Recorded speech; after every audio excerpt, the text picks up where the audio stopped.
અંકલેશ્વરમાં બંને ગેમ ઝોનની સંચાલકોએ કોઈ જ નોંધણી કરાવી ન હતી. બંને ગેમ ઝોન છેલ્લા 6 મહિના ઉપરાંતથી ચાલતા હતા.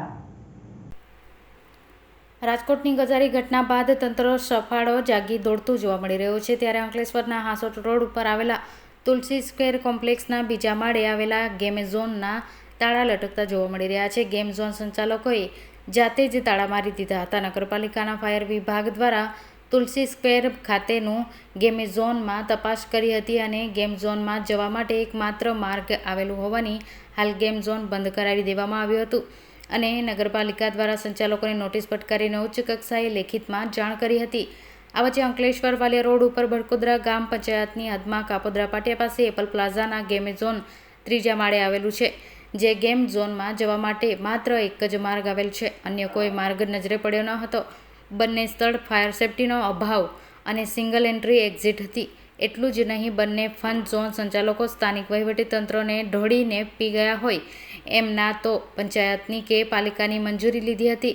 ફાયર એનઓસી પણ લેવામાં આવી ન હતી. સ્થાનિક સ્વરાજ્યની સંસ્થાના મનોરંજન કર કે વ્યવસાય વેરો પણ ભરપાઈ કર્યો ન હતો. પાલિકા કે પંચાયતને તેમના વિસ્તારમાં ગેમ ઝોન ચાલી રહ્યા હોય તે અંગે જાણ સુદ્ધા ન હતી. ત્યારે ખરેખર આમ ગેમ ઝોન એટલું જવાબદાર છે એટલું જ વહીવટીતંત્ર પણ જવાબદાર માની શકાય છે.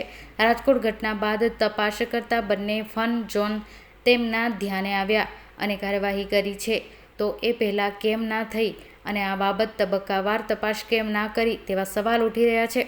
જિલ્લામાં એકમાત્ર ચીફ ફાયર ઓફિસર છે અને એ પણ ભરૂચ ખાતે છે. ત્યારે સમગ્ર જિલ્લાની ફાયર એનઓસી જવાબદારી તેના સિરે છે.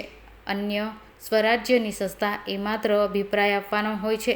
ત્યારે ખરેખર આ બાબતમાં તથ્ય કેટલું છે તે તપાસનો વિષય બન્યો છે. એક તરફ ફાયર અને એનઓસી વગર પાલિકા અને પંચાયત દ્વારા જે તે સંસ્થા ઓફિસ દુકાનને સીલ કરતી હોય છે, ત્યારે તેમની આ બાબત કેટલી જવાબદારી તે તપાસનો વિષય બન્યો છે.